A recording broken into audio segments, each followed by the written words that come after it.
Après 8 mois passés dans l'obscurité du ventre de notre mère, mon frère Shiva et moi vînmes au monde à la fin de l'après-midi du 20 septembre de l'an de grâce 1954. Nous aspirâmes nos premières gorgées d'air pur à l'altitude de 2500 mètres à Addis-Abeba, capitale de l'Éthiopie. Le miracle de notre naissance eut lieu dans la salle d'opération numéro 3 de l'hôpital Missing, cette même salle où notre mère, sœur Marie-Joseph Praise, passait la plupart de ses heures de travail et dans laquelle elle avait connu ses plus grandes satisfactions. Que notre mère, une religieuse de l'ordre diocésain des Carmélites de Madras, fut surprise par les premières douleurs ce matin de septembre, la grande pluie avait pris fin en Éthiopie. Son crépitement sur les toits en tôle ondulée de Missing cessant abruptement comme un moulin à paroles interrompu au milieu d'une phrase. Du jour au lendemain, dans ce silence feutré, les fleurs du mesquel s'ouvrirent, dorant les collines d'Addis-Abeba.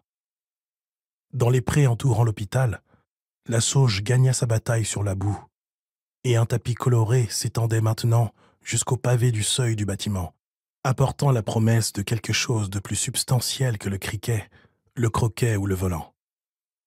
Bâti sur une hauteur verdoyante, Missing présentait l'aspect d'un groupe irrégulier d'édifices de plein pied ou à un étage, blanchis à la chaux, qui semblait être sorti de terre en même temps que le mont Ntoto. Des massifs de fleurs en forme d'auge, arrosés par le trop-plein des gouttières, cernaient, telles des douves, les constructions basses.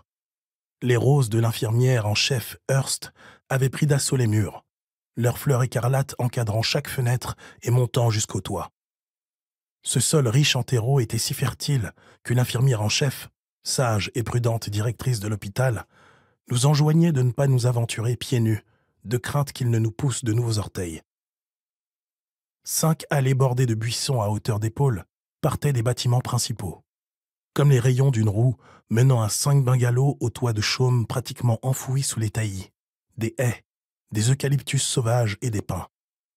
L'infirmière en chef avait voulu que Missing ressemblât à un arboretum ou à un coin des jardins de Kensington, où elle se promenait lorsqu'elle était novice avant de venir en Afrique, ou à l'Éden d'avant la chute.